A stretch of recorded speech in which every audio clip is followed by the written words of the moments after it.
La fe que cambia la vida.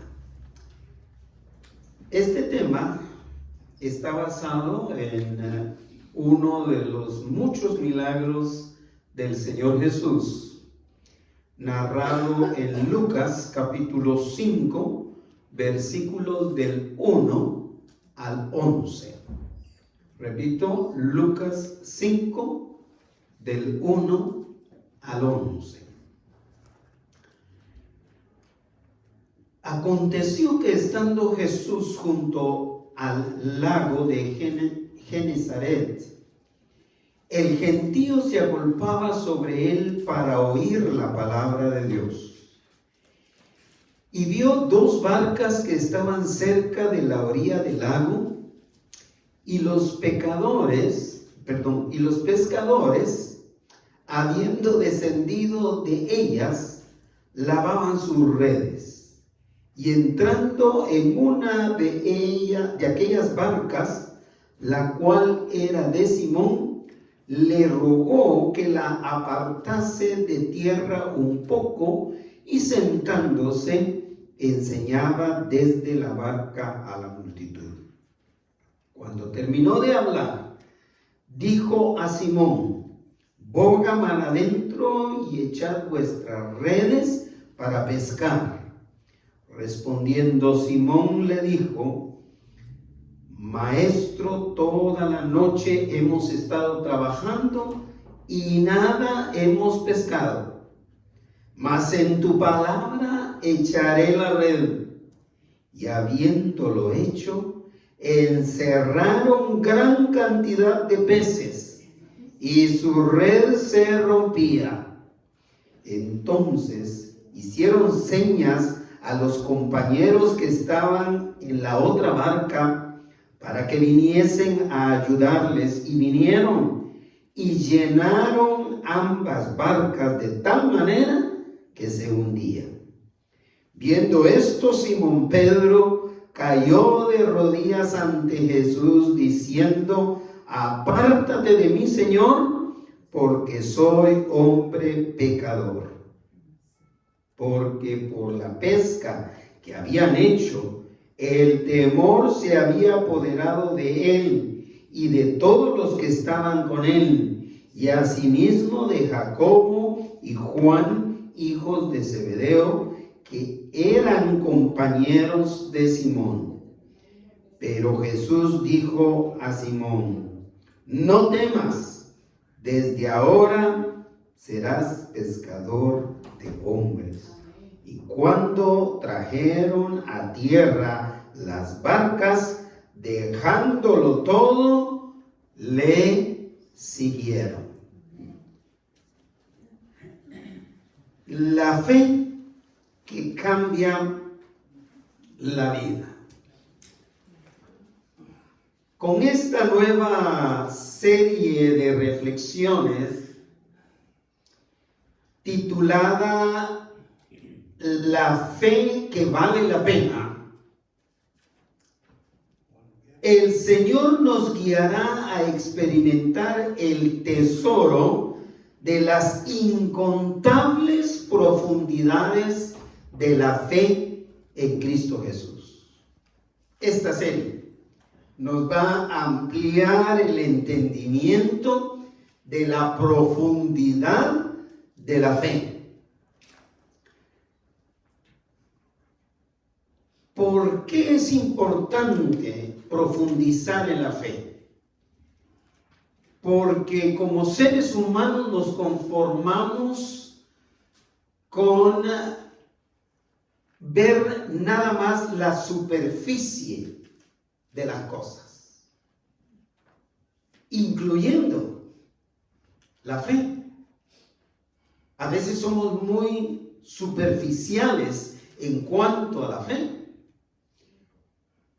Y a mí me llama la atención que, aparte de los misioneros por los que estamos orando, Dave y Grace, vinieron a mi mente varios de ustedes por nombre. varias hermanas, hermanos,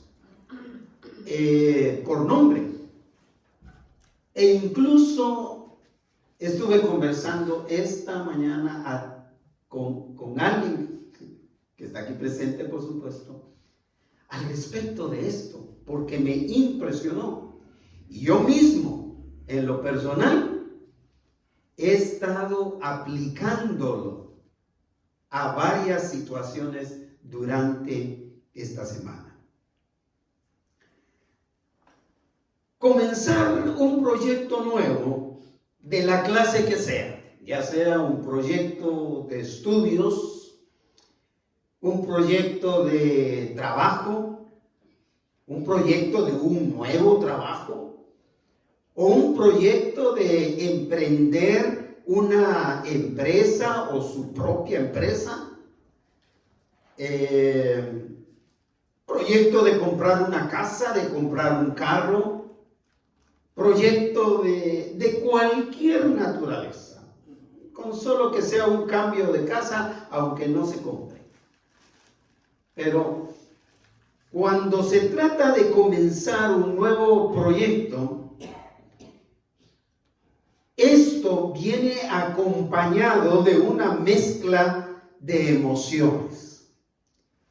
Y una de las emociones que primero nos llega es la alegría de que vamos a empezar algo nuevo, ¿no es cierto? La alegría, como el proyecto de tener un bebé, y eso es lo más reciente para nosotros y para mí como abuelo.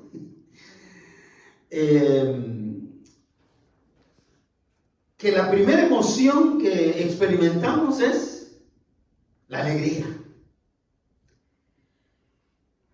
Pero esto es una mezcla de emociones, de sentimientos, porque viene acompañada también de nerviosismo.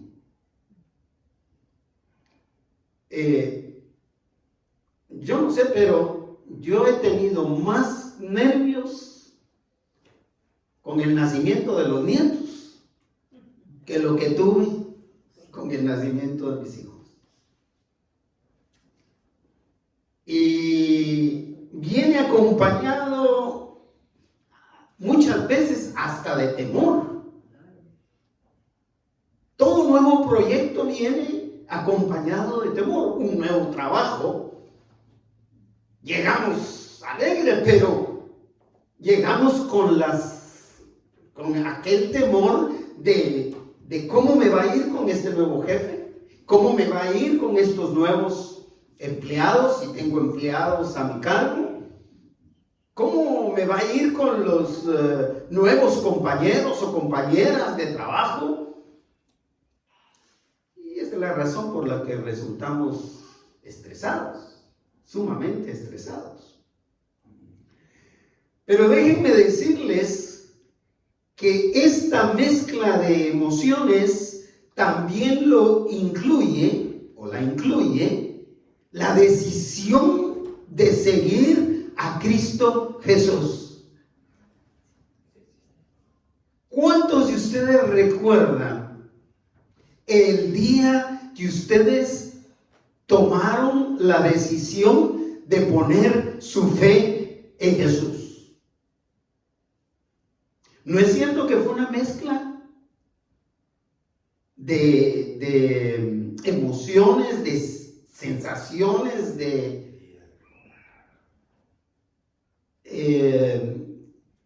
fue una mezcla de todo?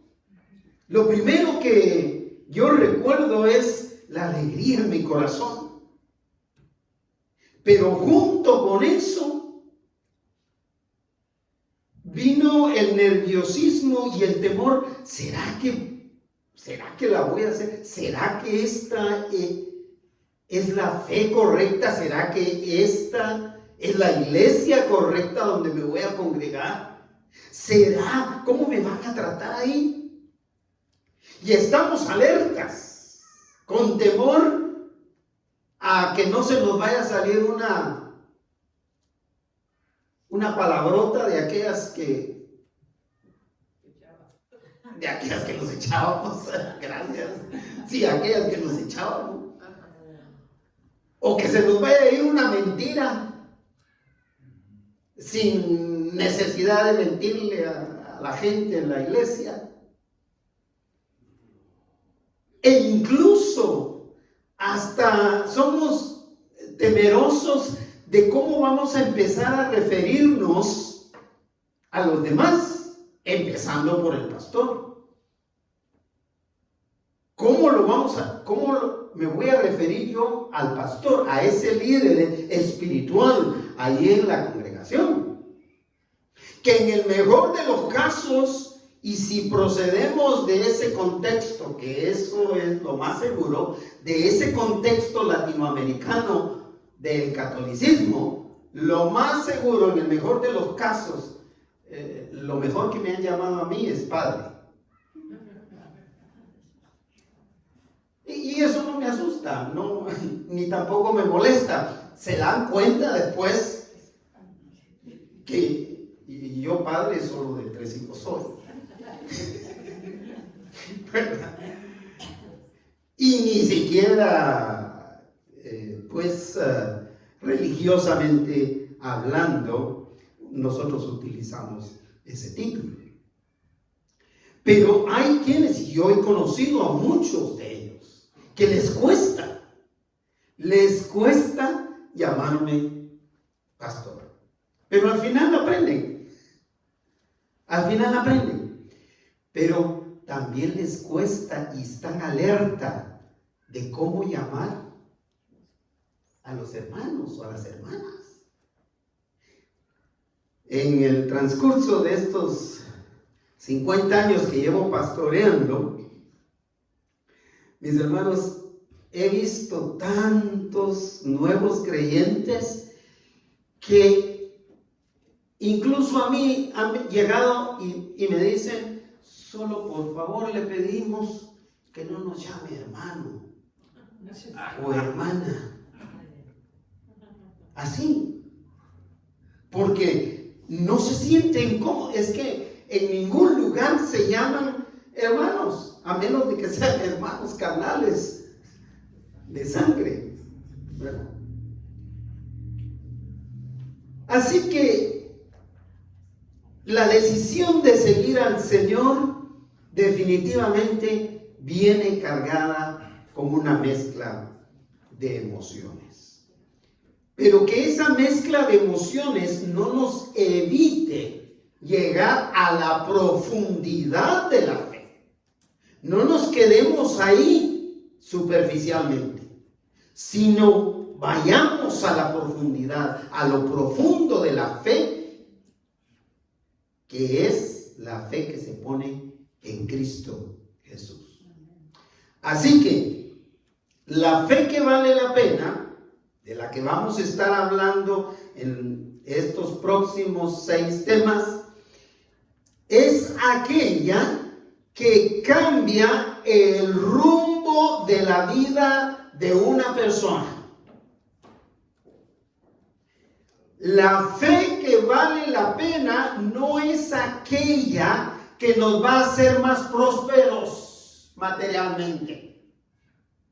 La fe que vale la pena no es aquella que simplemente nos va a hacer mejores individuos en relación con nuestro comportamiento social o moral. La fe que vale la pena es la fe que cambia el rumbo completo de la vida de una persona. Si la fe que usted puso en Cristo Jesús no ha cambiado el rumbo completo de su vida, usted necesita escudriñar más esa fe para llegar a esa profundidad donde esa fe puede hacerlo que cambie el rumbo de su vida. Y eso, sin duda alguna, ese cambio de vida Es solamente por medio de la gracia y la misericordia de Dios al poner la fe en Jesucristo. Así que voy a compartir de este tema, la fe que cambia la vida, en 3 puntos. La fe que cambia la vida, entonces, comienza, en primer lugar, al responder al llamado de seguir a Jesús. ¿Cuándo empieza ese cambio de vida? Cuando respondemos positivamente al llamado que el Señor nos hace de seguirlo. Tal como sucedió en este pasaje que hemos leído con los discípulos. Jesús siempre tiene en mente lo que es mejor para nosotros y para cada ser humano. Por lo cual es necesario estar atentos a su voz, estar atentos a su palabra, a qué nos dice en su palabra. A veces pasamos tan rápido los pasajes de la Escritura que nos perdemos de esas profundidades de la fe. Tal es el caso que estamos viendo hoy. Empieza la narrativa o la narración de este milagro, capítulo 5, versículo 1, situando el acontecimiento en un lugar. Dice: aconteció que estando Jesús junto al lago de Genesaret, el gentío se agolpaba sobre él para oír la palabra de Dios. Empezando por ahí. El Señor había iniciado su recorrido de predicaciones al norte de aquella población, al norte de Jerusalén, en la región de Galilea, por lo que lo más seguro es que Genesaret era el conocido mar de Galilea. Y él empieza y en ese recorrido se dirige a un lugar específico que es la playa de ese lago. Y cuando él llega ahí, el gentío, quiero que ponga su atención en estos términos que hablan de cantidad. El primero que cita es gentío. ¿A qué cantidad de gente se refiere el sustantivo gentío? Muchísima gente. Un gentío, a menos de que usted diga era un gentío y se refiere a 5. Pero de lo contrario, si usted dice un gentío, como lo está explicando Lucas, el gentío ¿qué? Se agolpaba, es otro término para referirse al Señor. No le dejaron espacio de movimiento. No tenía espacio donde movilizarse. Se agolpaba sobre él para una cosa. Me impresionó porque es la primera vez que veo yo que la gente se aglomera. Sería una mejor palabra para referirnos, se agolpaba. se agolpaba sobre de él, es decir, lo estaban atropellando físicamente. Se agolpaba, es decir, se aglomeraba sobre de él para una cosa, mis hermanos, para oír la palabra, no para recibir sanidad, no para recibir qué comer. Se agolpaba, se agrupaba, llegaba, se amontonaba para escuchar la palabra de Dios.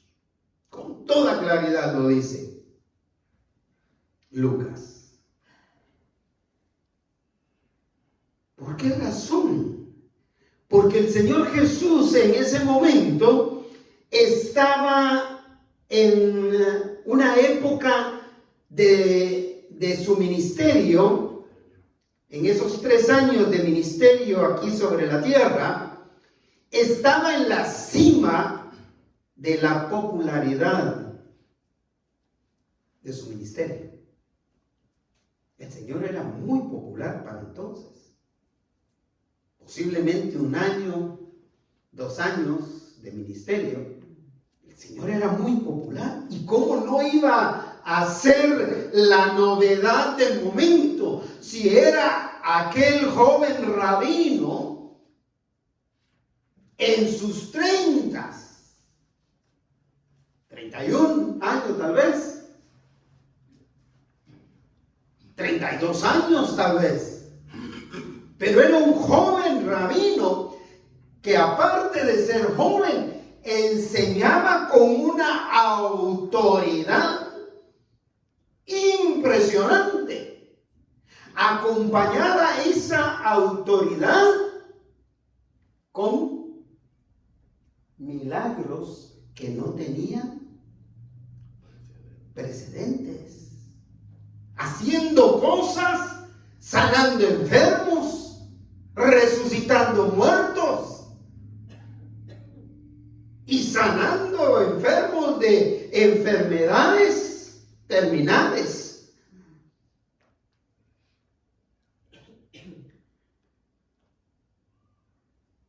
Así que el Señor gozaba de ese tiempo de popularidad para poder alcanzar a todos los que podía.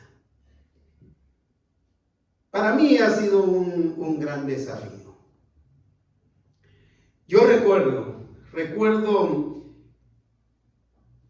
una ocasión, solamente una ocasión, en que fui invitado, para entonces yo era el presidente de la Convención de Iglesias Bautistas de Guatemala y me tocaba viajar por todo el país. Y estuve en la montaña con una de las tribus quechís indígenas que no hablaban español. Había que predicar con intérprete. Si el predicador no hablaba el quechí o el cachiquel o cualquiera de los idiomas que se hablan ahí. Pero lo más impresionante para mí es que había que empezar llegando en avioneta. Y a partir de ahí había que seguir a pie para poder llegar al lugar donde podían reunirse. Pero lo interesante es que cuando íbamos en la avioneta, no se veía nada. La avioneta vuela más bajo que un avión, por supuesto. No se veía, y yo decía, ¿de dónde va a salir gente aquí? Pero cuando ya estábamos en el lugar donde iba a predicar, habían reunidos esperando al predicador de ese día casi 3,000 personas. hermanos, solo cabeza se miraba. Usted podía ver de una plataforma pequeña, un poquito más bajita que esta, pero usted solo cabeza miraba. Impresionante. ¿De dónde salió tanta gente? Gente que había salido a las 4 de la mañana para estar a las 8 en el culto. Por eso no tenían carreras para salir, para que el culto se terminara. Les había llevado 4 horas llegar. Pasaban ahí todo el día, mataban 1 o 2 reses. A eso se dedicaban los diáconos, para poder tener el almuerzo y seguir con el culto para regresar ya en la tarde a sus hogares o a sus lugares de trabajo y donde vivían. Impresionante. Recuerdo también uno de los momentos en que a veces lo suben a uno y uno siente que es un poquito popular. No tanto como lo fue el Señor. Es impactante la popularidad que él tenía en ese momento. Y en uno de esos momentos yo estaba predicando en San Salvador, donde estuve casi 2 años sirviendo como pastor también. Y era una iglesia grande, y había un fotógrafo profesional. Se dedicaba a la fotografía profesionalmente, y de repente, sin que yo tuviera por lo menos una noticia adelantada de que me iba a tomar fotos, para que yo por lo menos me peinara un poquito más. Yo estaba muy joven, pero él desde abajo, miren hermanos, me cortó toda autoridad que yo podía, que yo sentía al predicar, se me fue. Porque era aquello de, sí, eran cantidad de fotografías de todos. Dije, pero es que me está fotografiando hasta los calcetines, que no se me mira.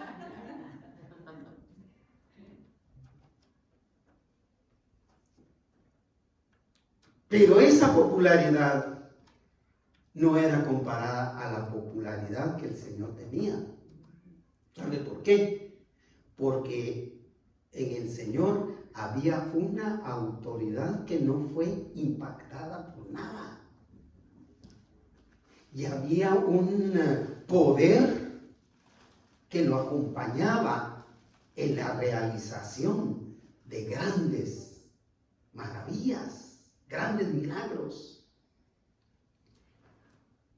Jesús nunca hizo nada por casualidad para ver qué sale. No hizo un evento, ese evento en la playa no lo hizo a ver cuántos caen, ¿verdad? No era esa la intención de él.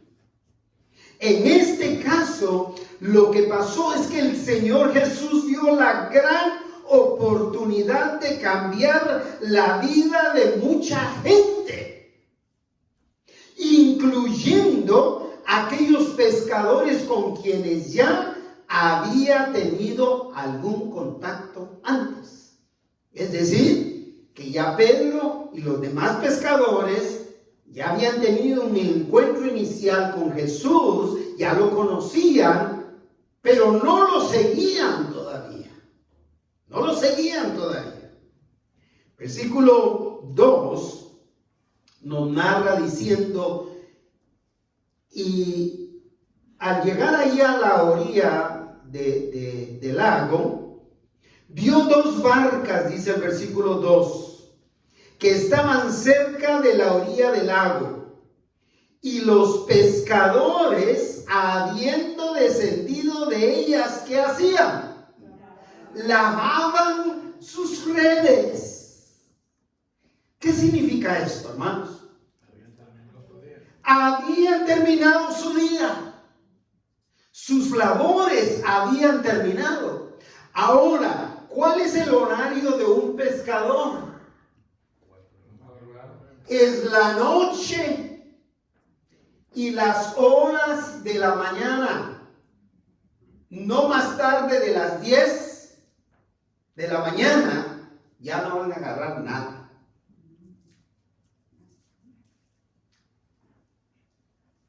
Usted vea, note esa situación. Cuando Jesús va a la playa, encuentra que las barcas están atracadas y ellos están limpiando sus herramientas. ¿Por qué? Porque ya las habían usado y no las lavaban antes de usarlas, la lavaban después de usarlas.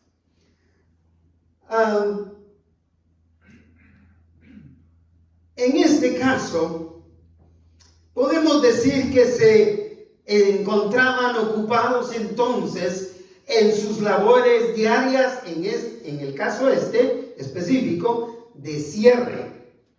Era lo último que hacían, como todos nosotros.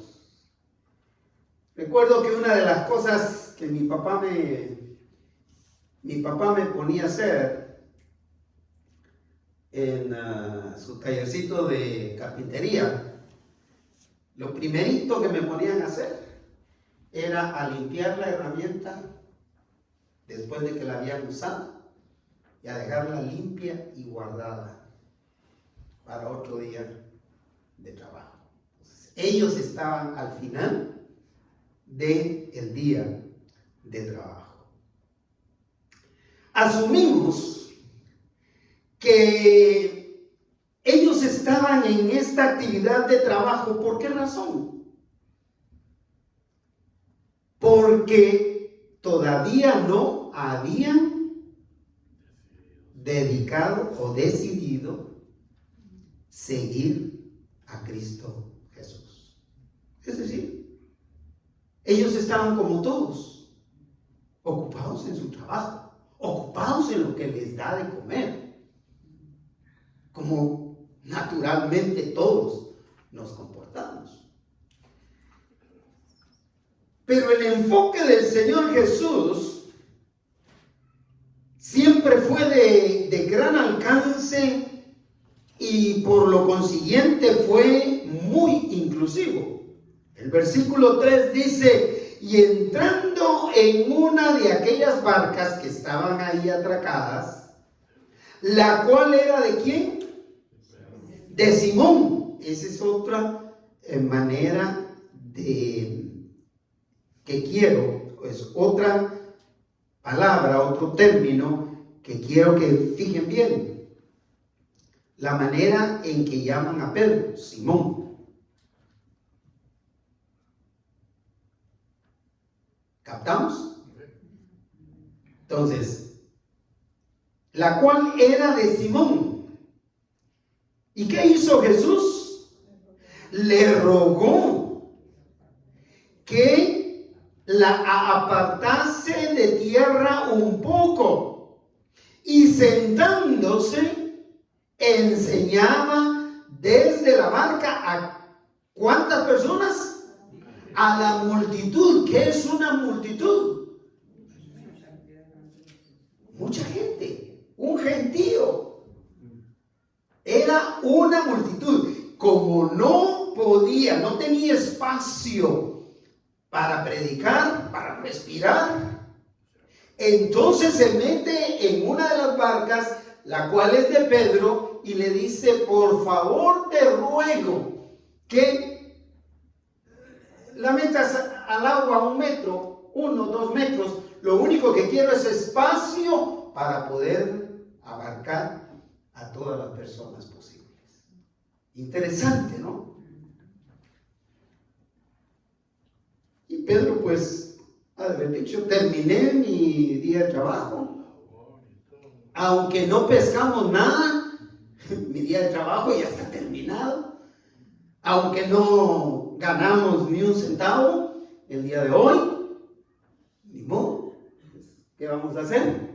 Hay días malos también en el trabajo. Hay días malos en el negocio. Hay días que se vende, hay días que no se vende. La situación es difícil. En todo tiempo, en todo momento. Así que les enseñaba a la multitud.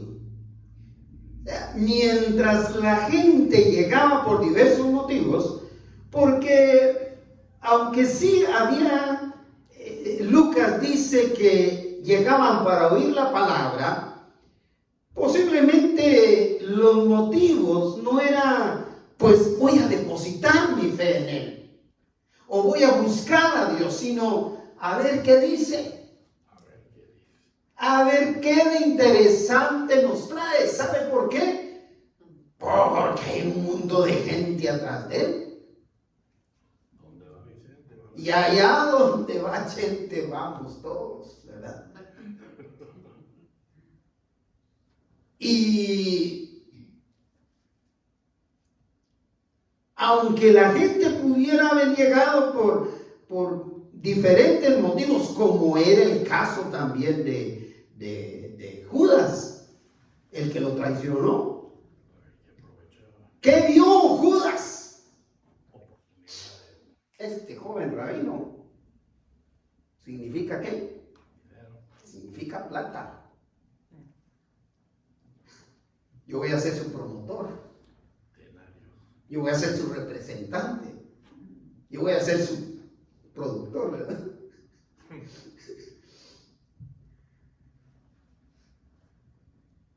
Jesús no se detuvo en eso, sino continuó lo que era su propósito, seguir predicándoles y seguir trabajando en la vida de aquellos que continuarían con la proclamación del Evangelio. Continuó con el propósito de llamarlos a seguir.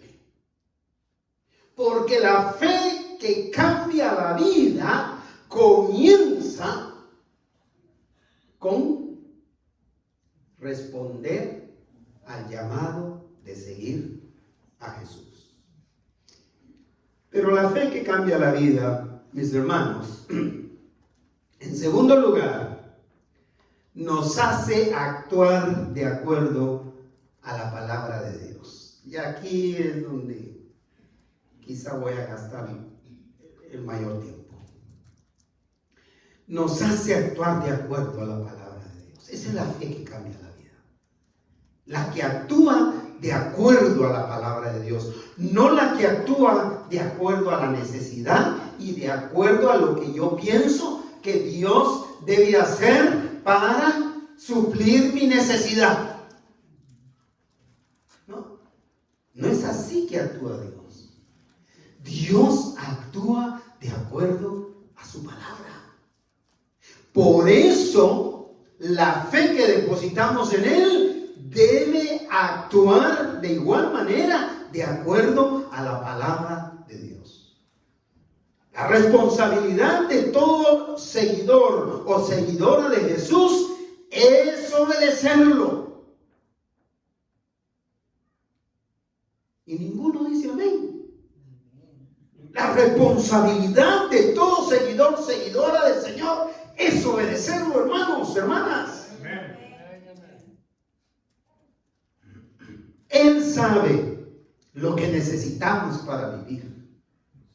Él lo sabe. Por eso es que animé tanto a mi hermana hoy. Porque Él sabe lo que necesitamos. ¿Ustedes creen que cuando les habló a Pedro que moviera la barca, no sabía lo que les había pasado durante el día?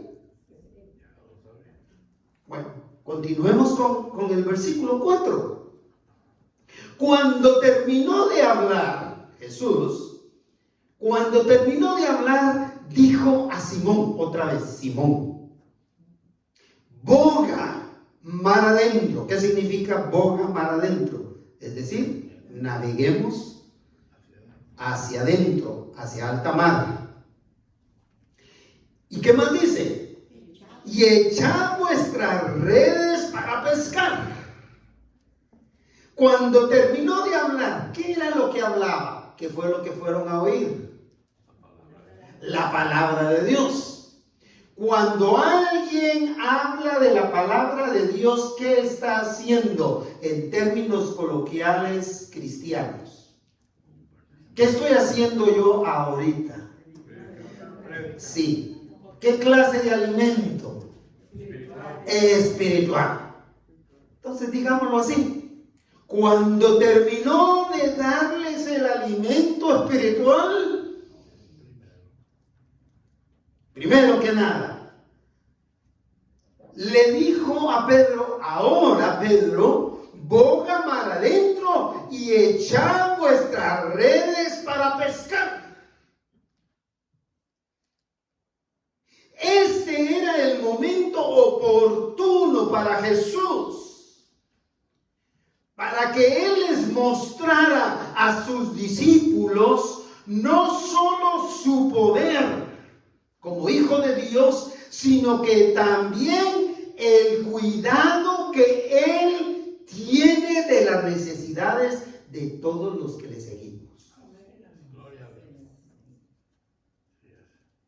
Él sabía que no habían pescado nada y que habían trabajado más de 8 horas y que posiblemente necesitaban de dinero, sí, de descanso, pero de ingresos para poder llevar a sus hogares, a sus cónyuges, a sus hijos. El Señor les mostró ese cuidado.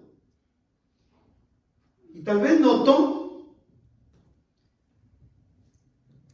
porque podría ser que había preocupación en ellos,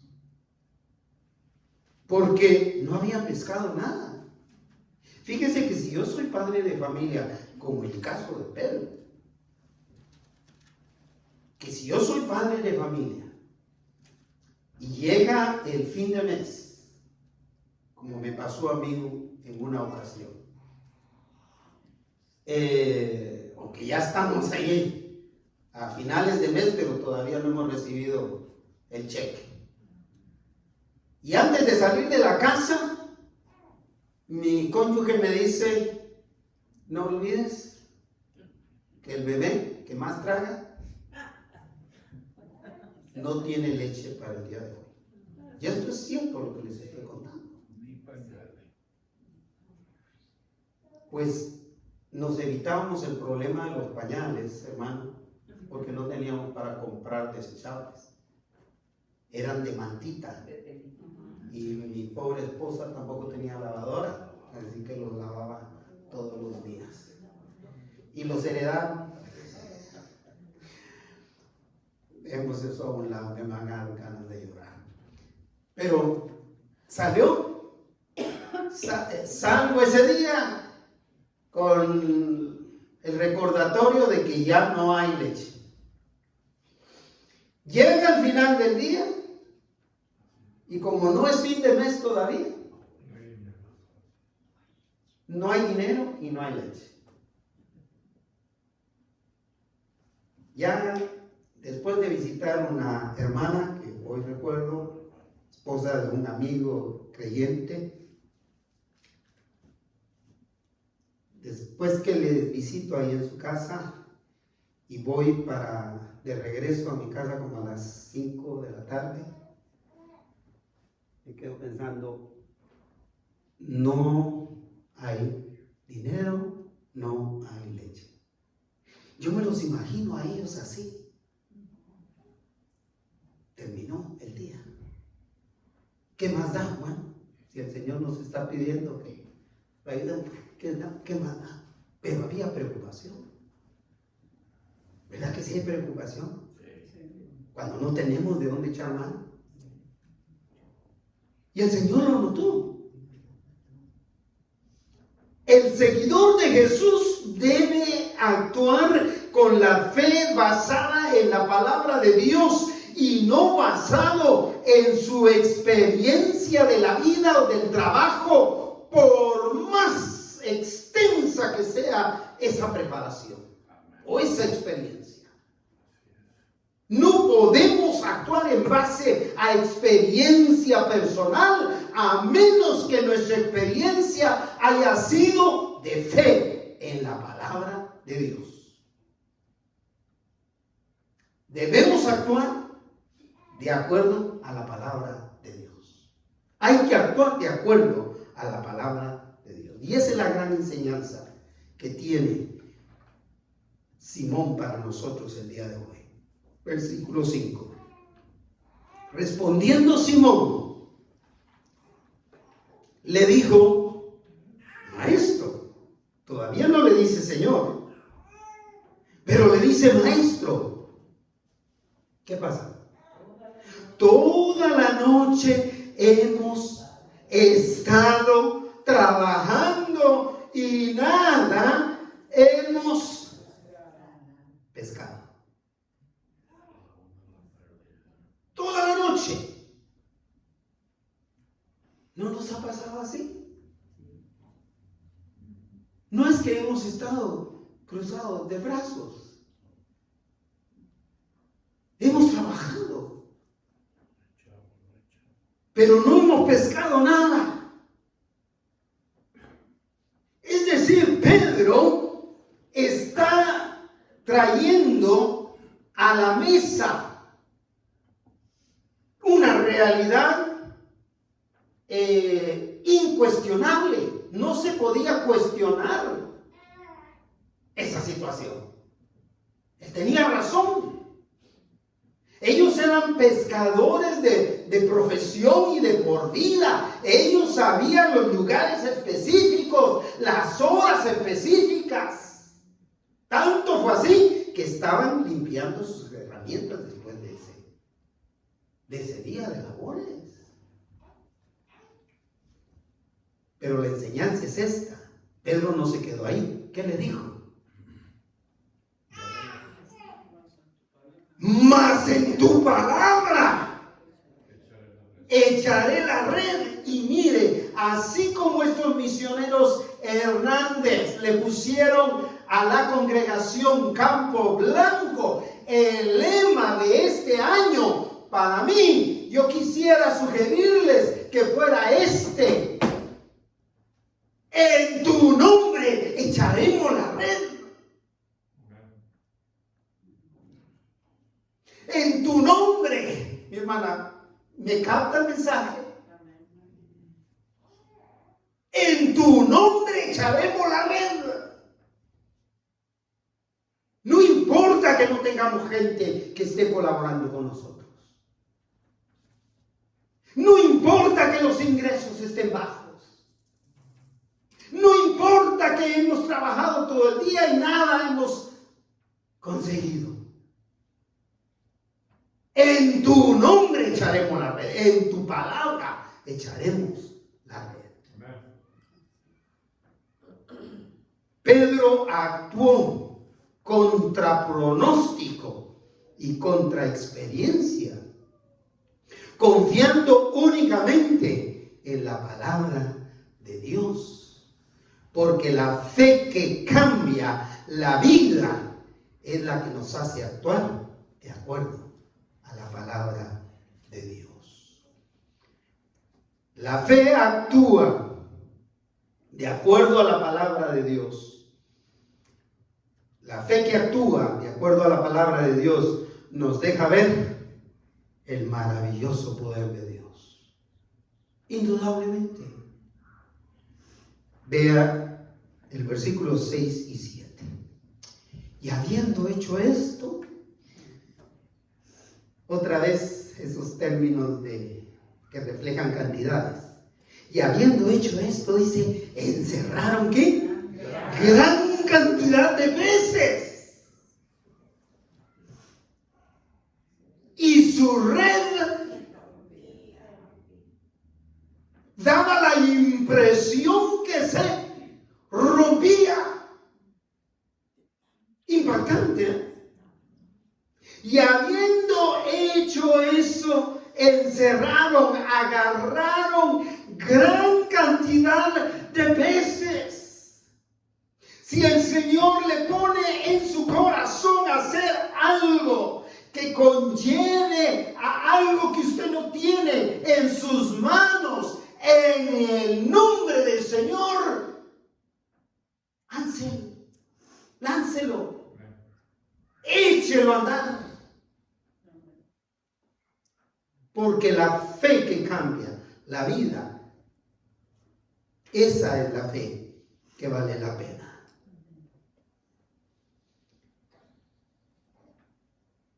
Versículo 7.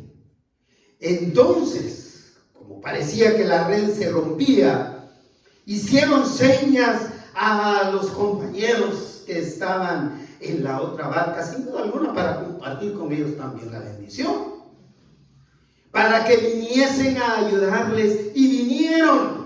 Otra vez esos términos de cantidad. ¿Qué pasó? Y llenaron ambas barcas de tal manera, otra vez, que daban la impresión de ¿qué? De que se hundían. Sin duda alguna, el peso hizo que el agüita llegara ahí a la orilla de las barcas, de tan pesadas que estaban. Era una pesca que jamás habían experimentado en sus vidas. La fe en Jesús consiste en eso, hermanos, hermanas, en actuar de acuerdo a lo que Dios ordena. Aquellos pescadores estaban viendo algo que era imposible que sucediera según su experiencia. Era imposible.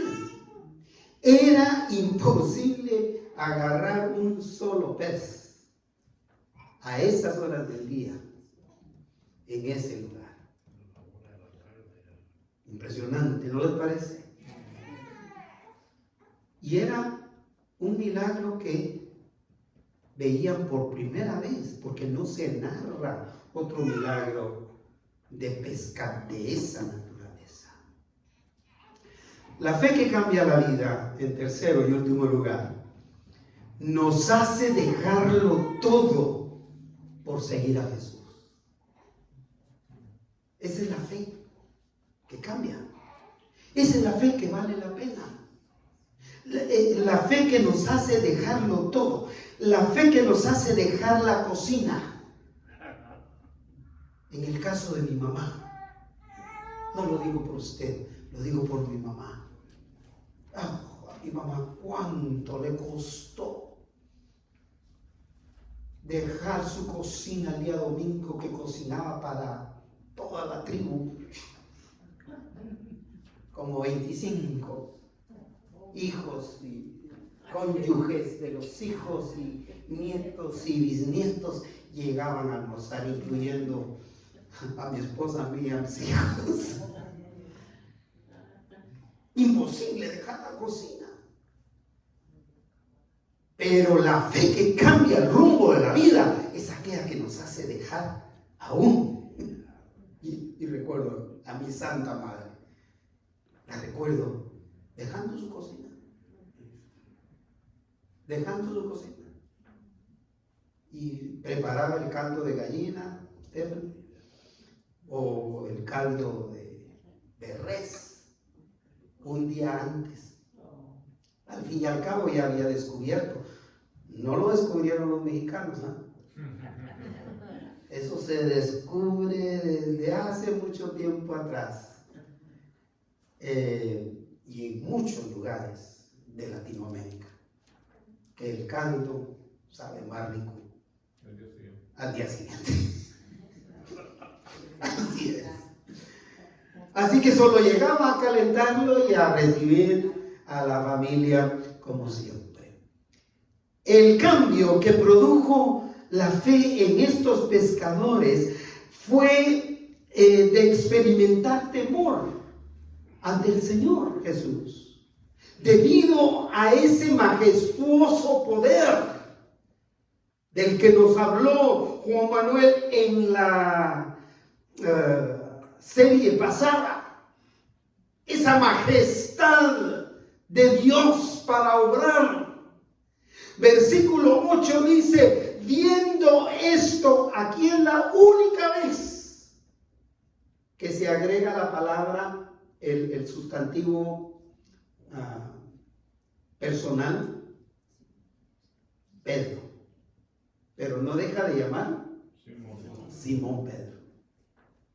No me quiero adelantar, yo sé que alguien más adelante lo va a explicar. Viendo esto, Simón Pedro, ¿qué hizo? Cayó de rodillas ante Jesús diciendo: gracias, Señor Jesús, porque ahora sí llevo los bolsillos bien llenos. Aquí estoy de rodillas, porque llevo los bolsillos bien llenos de plata. Por eso estoy contento. No, definitivamente no. Eso es escudriñar la fe a profundidad. Cayó de rodillas delante de Jesús y le dijo, lea conmigo: apártate de mí, Señor, no maestro. Apártate de mí, Señor, Yahweh, el Dios Todopoderoso, mi Señor, mi dueño. Tú eres mi dueño. Apártate de mí. ¿Por qué razón? Porque soy pecador. Y como dijera una canción de los 70s, soy pecador imperdonable. Solo por tu gracia y tu amor me puedes perdonar. Para mí, esta es la oración de confesión de un pecador que se arrepiente. Solo alguien que dice: Señor, ante tu majestuoso poder, ante tu amor y tu bondad, yo solo soy un pecador. Pedro, San Pedro, el Santo Pedro, diciendo: apártate de mí, porque soy pecador. ¿Cuánto más nosotros?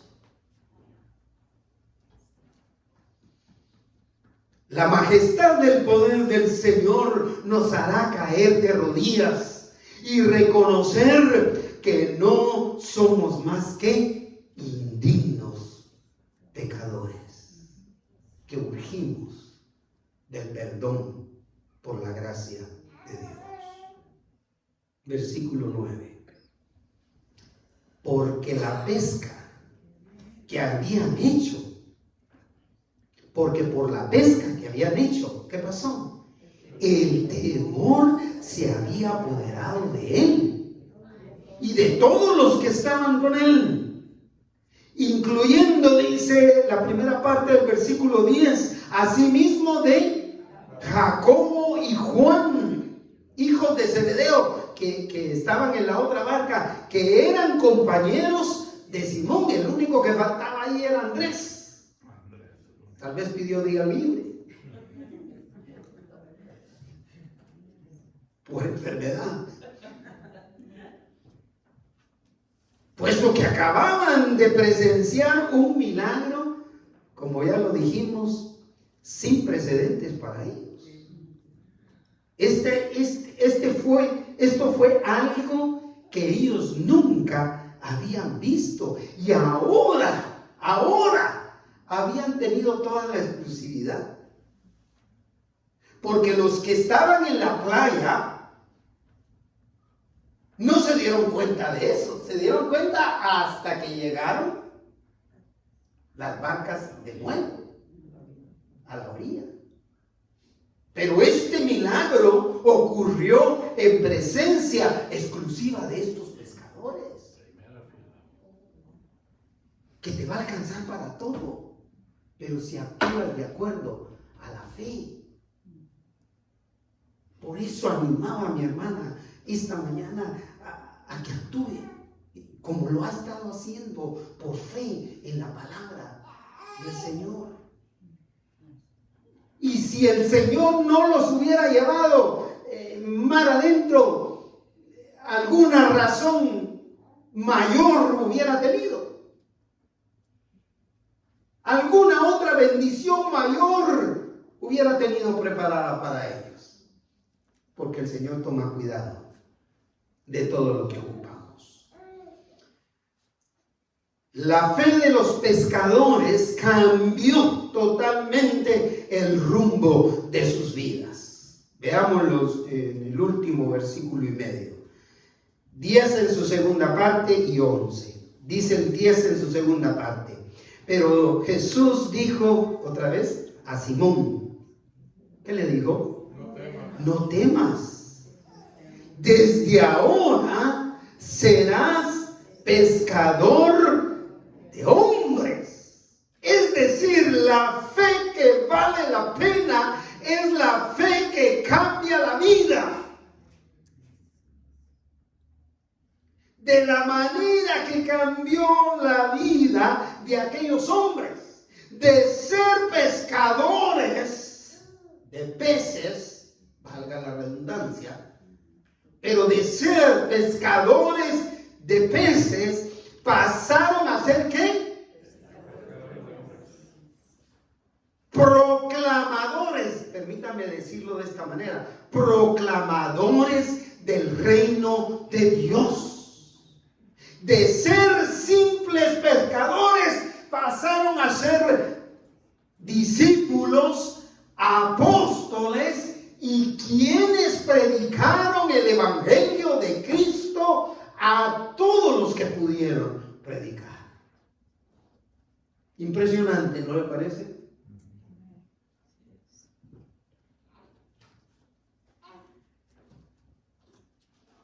El versículo 11 con el que quiero cerrar.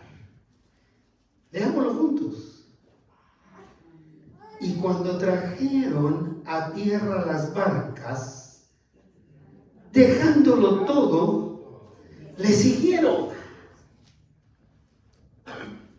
Trajeron las barcas llenas de regreso a la orilla. Y las dejan para seguir al Señor. Gloria a Dios. Qué impresionante, ¿no les parece? Lo que era su preocupación se fue de voladita. A veces nos concentramos tanto en la escasez que perdemos de vista lo que Dios ha prometido. De tomar cuidado total de nosotros. Dejaron las barcas llenas de pescado. Nadie sabe para quién trabaja. Todos los que estaban ahí en la playa, sin duda alguna aprovecharon el pescado. Si regresaron a pagárselo a Pedro y a Juan y a Jacobo, pues de bendición ha de haber servido. Trajeron a tierra las barcas y dejándolo todo, le siguieron. Cambiaron de tal manera el rumbo de sus vidas que dejaron todo por seguir a Jesús, incluso la fuente de sus ingresos. ¿Saben que eso es lo más difícil para el llamamiento de un pastor? Y por eso es que no todos son llamados al pastorado. Porque tenemos que dejar nuestras fuentes seguras de ingreso, para poder dedicarnos tiempo completo al Señor. Como testimonio lo digo, aunque tuve que esperarme un poquito más porque no terminé con la historia, tal vez ya le he contado 3 veces, pero con esto de la leche, salió la hermana, porque yo ya me iba, salió la hermana con una bolsa de 25 libras de leche. Me dijo, pastor. Y yo me volteé y me dijo, mire, tengo mucho. Ella trabajaba en una escuela pública. En ese tiempo daban leche para los niños y para los maestros. Aquí tengo esta arroba de leche. ¿Cómo creen? Mire, me pasa un escalofrío acá de recordar esa situación. No a todos nos pide el Señor que dejemos nuestra fuente principal de ingresos. No se equivoquen. Si todos ustedes dejan de trabajar, ¿quién paga todas las utilidades de la iglesia? Pero al que nos lo pide, a quien se lo pide, tiene que hacerlo. Tal vez no le está pidiendo eso, pero tal vez hay algo que usted necesita dejar. Tal vez de confiar demasiado en ciertas cosas y depender totalmente de la palabra del Señor. Impresionante este milagro. Por eso lo titulan la pesca milagrosa. Marcó la vida de los discípulos de Jesucristo, ya que les reveló claramente que aparte de ser el maestro, el rabino, Jesús también es el Hijo de Dios. Dios mismo, quien tiene poder sobre la creación. El Señor Jesús tuvo que hacer que esos peces se juntaran en ese lugar, en hora que no era usual. Naturalmente no funciona así. Así que, de la manera que ellos respondieron, dejándolo todo para seguir a Cristo Jesús, nosotros también debemos responder a ese llamado, dejando lo que Él nos pida que dejemos. Esta es su oportunidad para confiarle su vida a Dios, recibiendo a Jesucristo como su Salvador personal y depositando en Él su fe, pero que sea una fe que cambie el rumbo